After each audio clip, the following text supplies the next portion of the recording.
បន្ទាប់ពីបានទស្សនាការបកស្រាយលើបញ្ហាបោះបង្គោលខណ្ឌសីមាព្រំដែនគោកនិងការកំណត់ព្រំដែនសមុទ្ររវាងកម្ពុជានិងវៀតណាមរបស់លោកនាយរដ្ឋមន្ត្រីហ៊ុនសែនក្នុងកិច្ចប្រជុំសភាកាលពីថ្ងៃទី9 ខែសីហាដែលបង្ហាញថាក៏ត្រលែងជាកម្មសិទ្ធិខ្មែរដោយសារឯកសារព្រះបាទសម្ដេចព្រះនរោត្តមសីហនុតម្កល់ទុកនៅអង្គការសហប្រជាជាតិឆ្នាំ1964រួចមកអតីតទាហានសម័យខ្មែរក្រហមនិងប្រជាពលរដ្ឋខ្មែរធ្លាប់រស់នៅលើកោះត្រល់មួយចំនួនបានចេញមុខអះអាងថាកោះត្រល់មិនមែនវៀតណាមគ្រប់គ្រងនៅឆ្នាំ1964នោះទេប៉ុន្តែលោកទទួលស្គាល់ថាវៀតណាមបានមកកាន់កាប់នៅលើកោះត្រល់ក្រោយឆ្នាំ1980ពេលទាហានខ្មែរក្រហមចាញ់សង្គ្រាមលោកឡុងសាវុតជាអតីតមន្ត្រីជាន់ខ្ពស់ទាហានជើងទឹកនៃកងពលអន្តរាគមន៍លេខ71ប្រចាំការនៅកោះត្រល់នៃសម័យខ្មែរក្រហមបច្ចុប្បន្នរស់នៅស្រុកសង្កែខេត្តបាត់ដំបងលោកអះអាងថាសម័យខ្មែរក្រហមកោះត្រល់មិនមែនវៀតណាមកាន់កាប់ទេលោកថាសម័យនោះកោះត្រល់គ្មានវត្តមានពលរដ្ឋនិងកងទ័ពវៀតណាមមកតាំងទីលំនៅលើកោះនេះទេ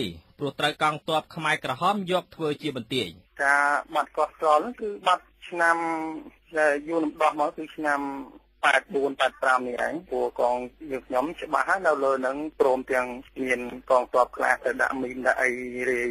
ការពីខ្លះលើយួនឡើងមកនោះមានផ្ទុះខ្លាផ្ទុះអីហ្នឹងក៏នាំគ្នាទៅមើលនឹងមានស្ទោដល់ខ្លះលោកបុះរសាខ្លាទៀតអតីតអ្នកតស៊ូរូបនេះបានប្រតិកម្មតបការបកស្រាយរបស់ប្រមុខដឹកនាំខ្មែរក្នុងកិច្ចប្រជុំសភាកាលពីថ្ងៃទី9 ខែសីហាដែលថាកោះត្រល់ត្រូវប្រទេសវៀតណាមគ្រប់គ្រងនៅឆ្នាំ1964ជារឿងមិនពិតទេលោកបញ្ជាក់ថាកោះត្រល់ទើបត្រូវប្រជាពលរដ្ឋនិងកងទ័ពវៀតណាមចូលទន្ទ្រានកាន់កាប់ចន្លោះឆ្នាំ1979និងឆ្នាំ1985ក្នុងអំឡុងកងទ័ពវៀតណាមចូលឈ្លានពានប្រទេសកម្ពុជាផ្ដួលរំលំរបបខ្មែរក្រហមសម្ដីរបស់លោកនាយរដ្ឋមន្ត្រីហ៊ុនសែនគាត់និយាយគឺអត់មានការពិតទេអ្វីដែលគាត់និយាយអាងតែគាត់និយាយតែឯងជាអ្នកណាគ្រប់គ្រងដូច្នេះហើយគាត់និយាយទៅតែឯងគាត់ទៅដូច្នេះរឿងនេះមិនមែនជារឿងការពិតព្រោះអង្គភាពយើងខ្ញុំដែលយួនចូលមកគឺអង្គភាពយើងខ្ញុំគឺចេញមកនៅសមរភូមិសំឡូននិយាយអត់រួចទេព្រោះធ្លាប់ដឹងប្រវត្តិដីកោះអស់នឹងដូចជាកោះផ្ទះកោះអីជាដីរបស់ខ្មែរពួកខ្ញុំស្គាល់ទាំងអស់ហ្នឹងដល់ឥឡូវវារួញអស់គេយកអស់ហើយដូចគ្នាដែរលោកសម្រាប់ឯជាអតីតទាហានមានតួនាទីខ្ពស់នៃកងពលអន្តរាគមន៍លើផ្ទៃសមុទ្រក្នុងសម័យខ្មែរក្រហមម្នាក់ទៀតបានអះអាងថាកោះត្រល់ទើបត្រូវបានប្រទេសវៀតណាមចូលកាន់កាប់និងពង្រាយកងទ័ពក្នុងអំឡុងរបបខ្មែរក្រហមដួលរលំក្នុងឆ្នាំ1979លោកថាការពើប្រយុទ្ធគ្នារវាងកងទ័ពខ្មែរក្រហមនិងវៀតណាមក្នុងឆ្នាំ1979នៅលើសមរភូមិកោះត្រល់មានទ្រង់ទ្រាយធំនិងមានស្លាប់កម្លាំងទាំងសងខាងគួរជើងគ្នាប៉ុន្តែដោយកងទ័ពវៀតណាមមានជំនួយទ័ពអាកាសផងនោះកងទ័ពខ្មែរក្រហមក៏ត្រូវបោះបង់ជំរំលើកោះត្រល់ពីពេលនោះមកក្នុងបញ្ហាកោះត្រល់ដែលវៀតណាមកាន់កាប់រាល់ថ្ងៃហ្នឹងយើងធម្មតាខ្ញុំជាកូនខ្មែរយើងតែមានឧត្តមគតិមួយស្ដាយថាអំរោះអំរដែលដូនតាបតលទុកមកដែលថាប៉ិនយើងផ្ដាយដែរប៉ិនមិនដឹងធ្វើអ្មិញនៅតែស្ងៀមដូចស្រែផ្លូវណាទៅបើអ្នកដឹកនាំប្រទេសគេដើរផ្លូវហ្នឹងទៅហើយក្នុងវ័យប្រមាណ70ប្លាយឆ្នាំនឹងធ្លាប់ចេញទៅសិក្សានៅប្រទេសចិនពីយុទ្ធសាស្ត្រសង្គ្រាមលើផ្ទៃសមុទ្រនិងសេដ្ឋកិច្ចរយៈពេល7ឆ្នាំអតីតអ្នកតស៊ូរូបនេះបានច្រានចោលព័ត៌មានដែលថាកោះត្រល់ត្រូវវៀតណាមគ្រប់គ្រងរាប់សិបឆ្នាំមកហើយនោះគឺមិនពិតទេកោះត្រល់មានផ្ទៃដីសរុបចំនួន540គីឡូម៉ែត្រក្រឡាឬមានទំហំជិតប៉ុនផ្ទៃដីប្រទេសសិង្ហបុរីឬសិង្ហបុរីសប្តាហ៍ថ្ងៃដែលមានផ្ទៃដីសរុបចំនួន581គីឡូម៉ែត្រក្រឡាទាក់ទិនបញ្ហានេះពលរដ្ឋធ្លាប់មានលំនៅឋានលើកោះត្រល់លោកមានអារម្មណ៍សោកស្ដាយដែលមេដឹកនាំប្រទេសពីមួយជំនាន់ទៅមួយជំនាន់ពិសេសរដ្ឋាភិបាលសពថ្ងៃមិនអាចថែរក្សាឬទាមទារកោះត្រល់មកជាសម្បត្តិខ្មែរវិញបានមនុស្សវ័យចំណាស់ស្នើលាក់ប្រវត្តិម្នាក់ស្ថិតក្នុងចំណោមពលរដ្ឋច្រើនអ្នកទៀតរស់នៅស្រុកទឹកឈូខេត្តកំពតបានឲ្យដឹងថា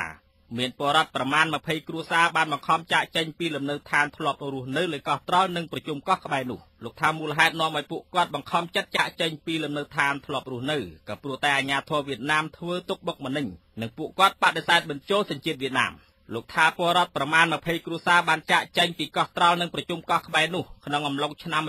1984ដោយសារមានគំនាបខ្លាំងពីអាជ្ញាធរវៀតណាមលោកសោកស្ដាយដែលប្រមុខដឹកនាំខ្មែរគ្រប់ជំនាន់មិនអាចរក្សាកោះត្រល់ឬកោះក្រចកសេះនិងប្រជុំកោះច្រើនទៀតមិនឲ្យបាត់បង់បានលោកថ្លែងថាទៅថ្ងៃអនាគតដីកោះនិងផ្ទៃសមុទ្រខ្មែរអាចត្រូវបាត់បង់បន្ថែមទៀតបើមេដឹកនាំខ្មែរគ្មានឆន្ទៈនិងគិតពីប្រយោជន៍បកពួកធំជាងប្រយោជន៍ជាតិនោះលោកសំហុលជាសមាជិកក្រុមប្រឹក្សាខេត្តកំពតនៃគណៈបកសំរងស៊ី លោកបានឯកភាពថាកោះត្រល់ទើបត្រូវប្រទេសវៀតណាមគ្រប់គ្រងជាស្ថាពរក្រោយឆ្នាំ1980ដោយពលរដ្ឋនិងអតីតទាហានខ្មែរក្រហមអះអាងប្រកាសមែនលោកថាសប្តាហ៍ថ្ងៃនេះមានប្រជាពលរដ្ឋប្រមាណ20គ្រួសារធ្លាប់រស់នៅលើកោះត្រល់បានមកពួនសំងំរស់នៅក្នុងខេត្តកំពតទាំងក្រៀមក្រំនិងមានអារម្មណ៍ភ័យខ្លាចអ្វីដែលថាគាត់ធ្លាប់ដឹងអ្វីដែលគាត់ធ្លាប់ឃើញអ្វីដែលធ្លាប់គាត់រស់នៅទាមទារទាំងអស់គ្នាដើម្បីឲ្យជំរុញឲ្យរដ្ឋាភិបាលនេះទាមទារយកកោះទាំងនេះមកជូនកូនខ្មែរវិញលោកហ៊ុនសែននៅថ្ងៃទី9ខែសីហាឆ្នាំ2012បានប្រកាសឲ្យដឹងក្នុងរដ្ឋសភា